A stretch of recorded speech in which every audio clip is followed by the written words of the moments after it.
We're live from New Delhi, watching DD India Live, India's voice to the world. I'm Lipakshi Khurana, coming up in the next 30 minutes. The all-party delegation starts returning home after concluding their highly productive visits to key partner countries, successfully showcase India's continued fight against terrorism. Monsoon mayhem continues to upend normal life in many parts of northeastern state. Prime Minister Modi dials chief ministers of Assam and Sikkim, takes stock of the situation, assures all help. US Second Lady Usha recalls the meeting with Prime Minister Modi very special, says India-US relationship very personal, time of great opportunity for both the countries. Russia-Ukraine failed to agree ceasefire in second round of talks but agreed to swap more prisoners of war. Trump says open to meeting both counterparts in a push for deal. Polls open for South Korea's snap presidential election, the country voting to choose a new leader after ex-president Yoon Suk-yeol was impeached over his abortive declaration of martial law. And Royal challengers Bengaluru and Punjab Kings look to end their 17-year title drought as they face off in the IPL 2025 final in Ahmedabad.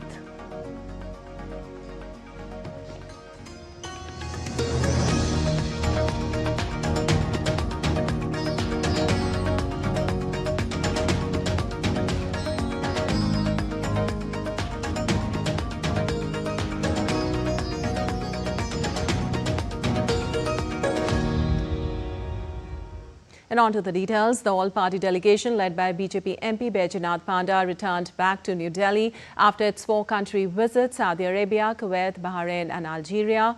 The delegation led by Panda includes BJP MPs Nishikant Dubey, Phangnon Koyang and Rekha Sharma, AIMIM MP Asadun Awaisi, Satnam Singh Sandhu and Ghulam Nabi Azad, and former Foreign Secretary Harshvardhan Shringla. The delegation during the visit briefed the international partners on India's response to the April 22nd Pahalgam terror attack and Operation Sindoor, its broader fight against cross-border terrorism. While engaging with the leaders, Panda highlighted Pakistan's misuse of funds for terrorism and its military, noting that the other Islamic countries had taken a strong stand against any kind of fundamentalism in their country. And an all-party parliamentary delegation led by Congress MP Shashi Tharoor thanked Brazil for its continued support to India in the fight against terrorism as it met with the head advisor to the Brazilian president to brief him on New Delhi's resolute response to the Pahalgam terror attack. Vice Foreign Minister and her team were very sympathetic, warm. I would even say the atmosphere in the meeting was tremendously warm and friendly. And the main purpose for us was to ensure that our message was understood and there would be a feeling of the importance of solidarity in the struggle against terrorism. And that we got. Well, the delegation also met Brazil's acting foreign minister, Maria Laura da Roca. They discussed the recent events leading to Operation Sindoor and India's firm resolve against terrorism. The delegation also appreciated Brazil's understanding and support for our security concerns.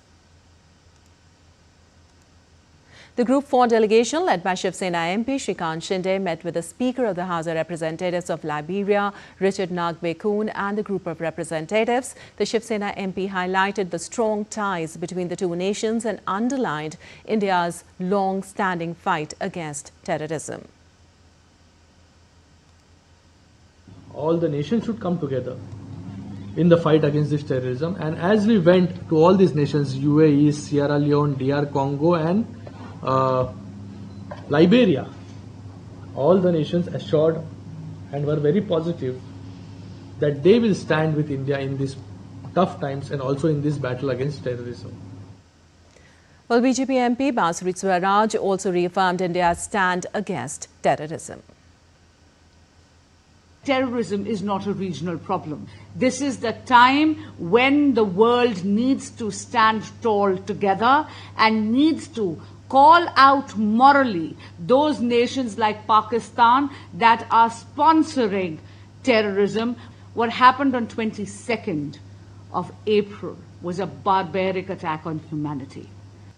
Well, after wrapping up their five-nation visit, the all-party delegation led by DMK MP Kanimozhi will be reaching Delhi on Tuesday afternoon from Spain. DD India correspondent Dibyendu Mondal spoke to the DMK MP Kanimozhi in Madrid about the outcome of the visit and what the delegation has achieved in this visit. Listen in. As the delegation completes its five-nation visit on Operation Sindoor and what India had faced on the 22nd of April in the Pahalgam attack, I'm joined by the leader of this delegation and DMK MP, Kanimozhi ma'am. What was the talks like in Spain? No, it was very reassuring, and I think the foreign minister is already in touch with the Minister of External Affairs, Mr. Jaishankar in India, and he seemed to be very positive and supportive about what is happening, and already they've condemned what happened in Pahalgam and the terrorist attack. We also got the opportunity to explain that though Spain has been subjected to many terror attacks, the difference between what happens in India and what has happened in Spain is that what happens in India is sponsored by another country. The cross-border terrorism has been sponsored by another country, by Pakistan, and these terrorists are trained there. And they also, we've made it very clear that we cannot negotiate with somebody who's sponsoring terror. How has the experience been here when you have come and met multiple countries, multiple different think tanks, leaders, senators from different countries bringing the voice of India? Just the fact that, a member of parliament from the opposition party is leading the delegation, and the majority of us are from opposition parties, and there's just one member from the BJP. That itself is a message to the world that India stands as one, and I think in many countries people have, including Spain, they are surprised that that this has been possible. How were the responses in all the countries that you have been? All are of course friends of India, but despite that, how has the responses been from different countries? No, I think it's given an opportunity to clarify if they had doubts, and also that we come in person to meet them and to explain ourselves and also to reach for support. Response has been very heartwarming. This delegation is taking a message for 1.4 billion people that the world stands united against terrorism, and they have been able to convince all the people that they have met, both in the government, intellectual and think tanks, that India stands united at this hour, irrespective of political opinions and differences. With camera person Shailendra Chauhan, this is Dibyendu Mondal from Spain in Madrid for DD India.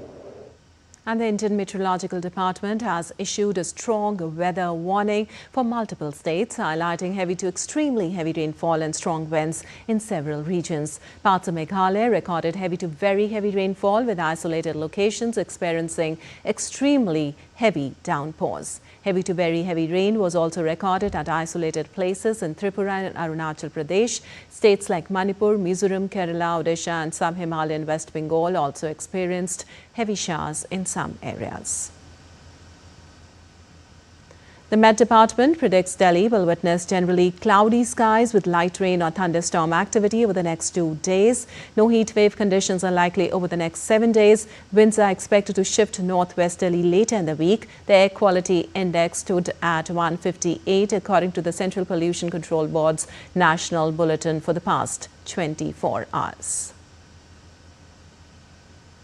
And the flood situation in Assam has significantly worsened, with Sribhumi emerging as the worst hit district, followed by Kajar and Nagaon. Devastating rains have damaged major roads, disrupting connectivity. The death toll has now risen to 6.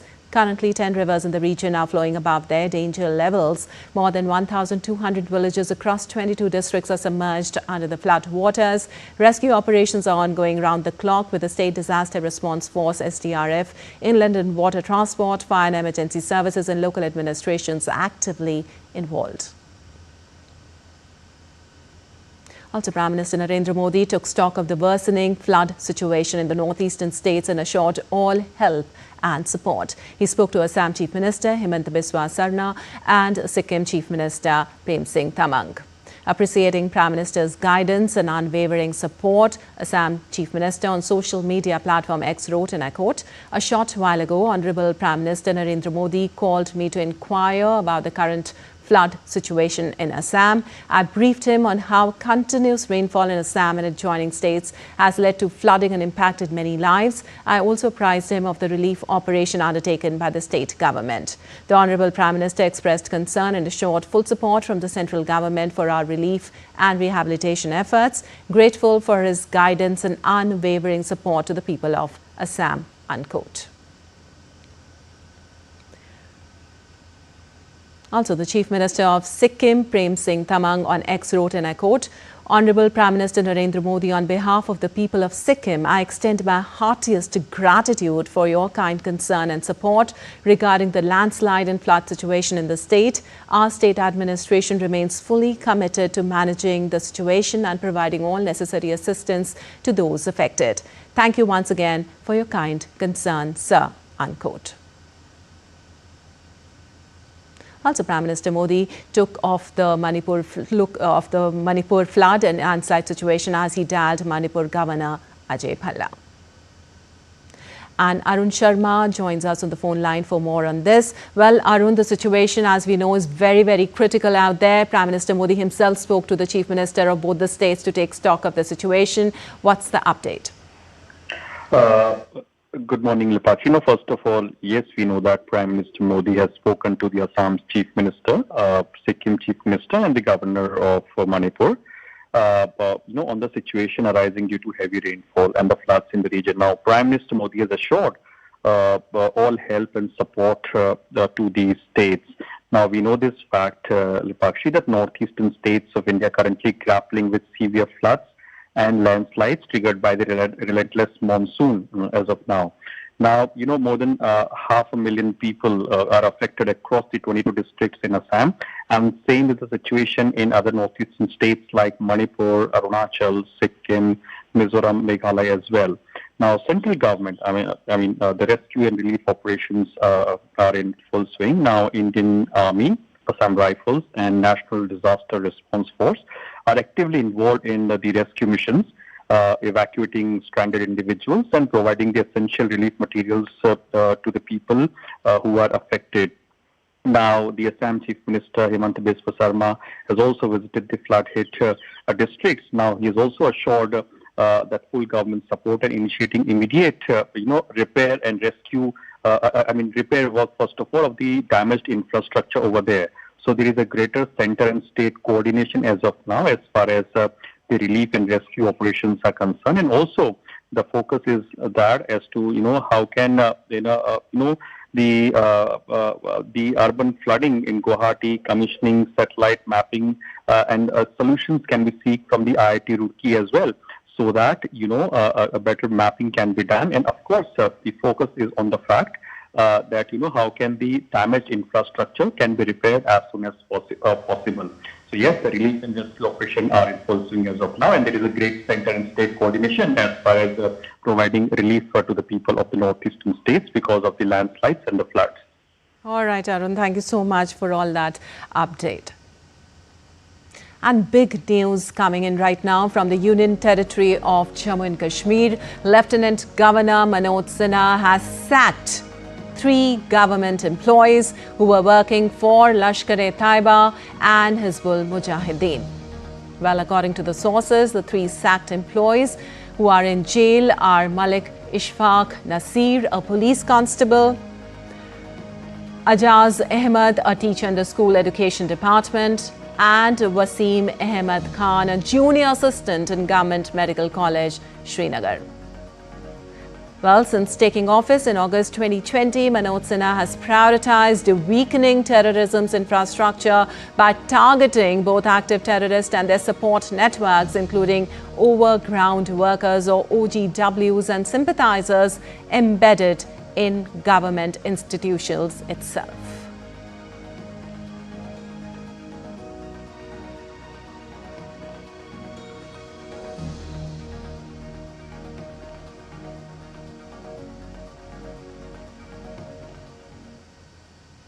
And moving on, U.S. Second Lady Usha Vance recalled her visit to India and her children's experience in India. In a conversation at the U.S.-India Strategic Partnership Forum in Washington, D.C. on Monday, Vance called the visit to India a trip of lifetime for them and added that it was her children's first visit to India. Vance also called the meeting with Prime Minister Narendra Modi very special. She said that her children put Prime Minister Modi in the grandfather category and they love him and were hugging him when they visited his residence during their visit to India. J.D. Vance and his family were on a 4-day official visit to India in April. During the visit, Prime Minister Modi hosted Vice President Vance and his family at his Lok Kalyan Marg residence in New Delhi. Meeting the Prime Minister. That was really very special. We'd actually had a chance to meet him before. And it's funny, my kids saw him. They were sort of sleep deprived in Paris. And they saw an Indian man with a white beard and white hair, and they just put him in the grandfather category immediately. So they are very into him. They just love him. And he really cemented his status by giving our 5-year-old a birthday present that day. So when we were able to visit his home, they just sort of ran up, they were hugging him. He was just incredibly kind and generous to them. And I think it was a very productive conversation for JD and the Prime Minister, of course, but also I think it was a real opportunity for us to kind of cement that personal relationship that they have, which I think is only to the good. All right, time now for a short break. We'll be back in a while.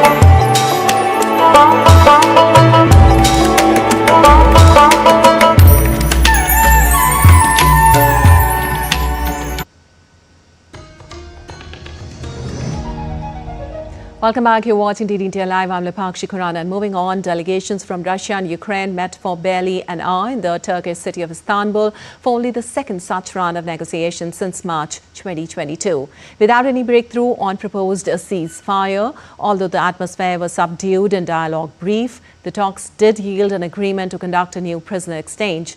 Ukraine said that Moscow had rejected its call for an unconditional ceasefire. It offered instead a partial truce of 2 to 3 days in some areas of the front line. The two sides also agreed to hand over the bodies of 6,000 killed soldiers. Russia will only agree a full ceasefire if Kyiv gives up big new chunks of territory and accepts limits on the size of its army.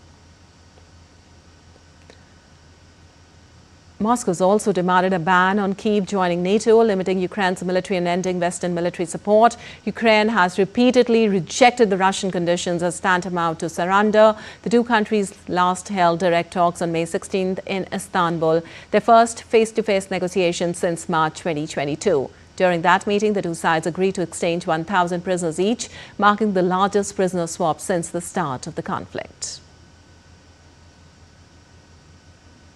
And US President Donald Trump is open to meeting his Russian and Ukrainian counterparts in Turkey after the two sides failed on Monday to make headway towards an elusive ceasefire. Turkish President Recep Tayyip Erdogan proposed that Russian President Vladimir Putin, Ukrainian President Volodymyr Zelensky and Trump come together for a third round later this month in either Istanbul or Ankara. Ukraine again on Monday proposed holding more talks before the end of June, but believes only a meeting between Zelensky and Putin can resolve the many issues of contention. Putin has thus far refused such a meeting, but Zelensky has said he's willing, underlining that key issues can only be resolved at leaders' level.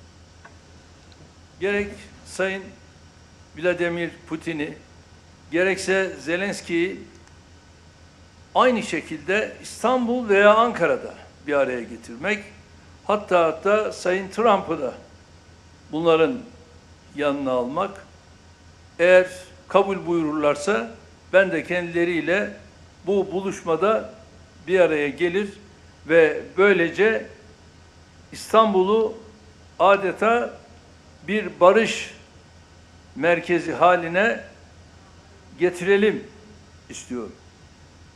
Bunun girişimlerini de şu son buluşmadan sonra adımını atacağız. Meanwhile, Zelensky said in an online news briefing on Monday that his delegation at talks in Istanbul gave a list of nearly 400 children it wanted Russia to return home, but that the Russian delegation agreed to work on returning only 10 of them.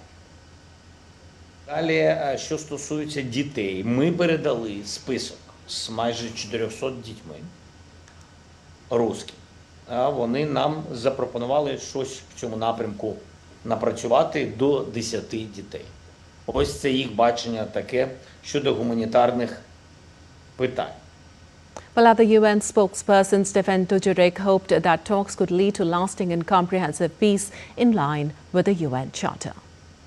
Let's get to an agreement. I do want to add that obviously we hope that the talks that concluded in Istanbul could lead to a full, immediate and unconditional ceasefire as the first step towards a just, lasting and comprehensive peace in line with UN Charter, international law and relevant UN resolutions.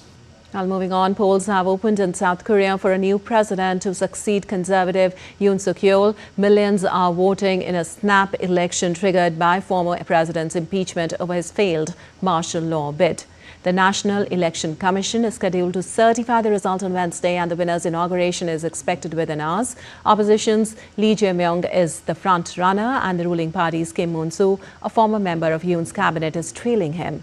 The election has been shaped by the fallout from Yoon's brief but disastrous move in December, which triggered divisive protest and months of political chaos.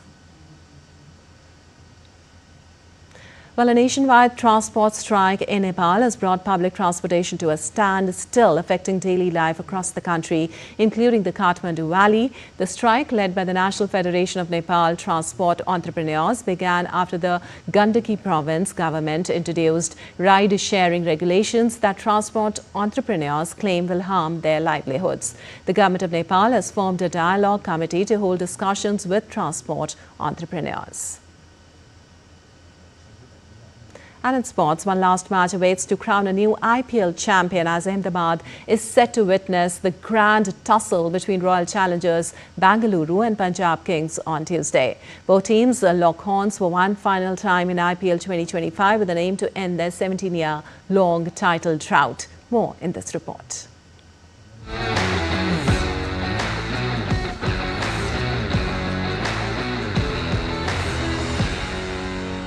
The stage is set for the finale of the Indian Premier League 2025.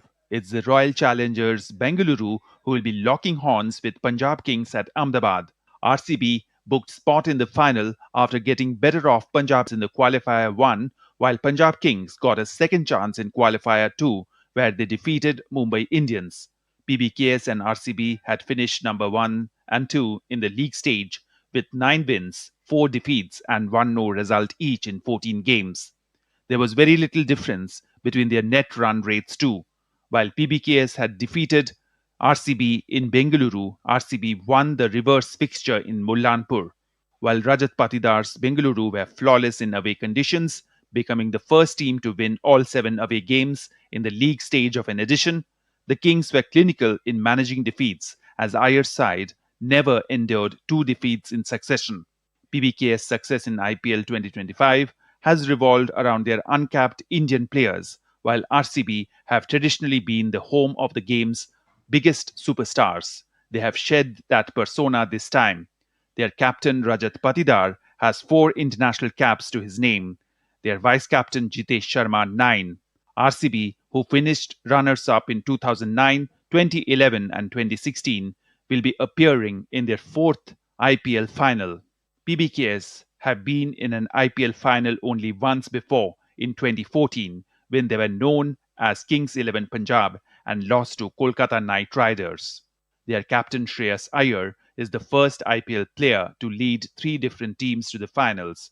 He was captain of Delhi Capitals in 2020 final and led KKR to the title in 2024. Both teams will now set out to end their 17-year-long title drought when they clash for one final time in IPL 2025 final. One team will bask in the ecstasy of victory, while the other will endure the agony of near-miss heartbreak. Sports Desk, DD India. And in chess, world champion Gukesh Domaraju defeated compatriot Arjun Erigaisi for the first time in classical chess at Norway Chess 2025 on Monday. Gukesh had done something similar on Sunday to secure his first ever classical chess victory over world number 1 Magnus Carlsen. These consecutive wins propelled the 17-year-old Indian prodigy above Carlsen in the standings, placing him second behind Fabiano Caruana, who defeated Wei Yi in his match. All right, that's all for this edition of DD India Live, but let us know your thoughts on the news of the day. For those on the go, you can get all the latest news and updates from India and across the world on the DD India mobile app. The app is available on both Android and iOS platforms. Scan the QR code on the screen to download now. Well, we'll be back with more news as it breaks here on DD India. I'm Lipakshi Khurana from all of us here in Delhi. Thanks for watching DD India Live.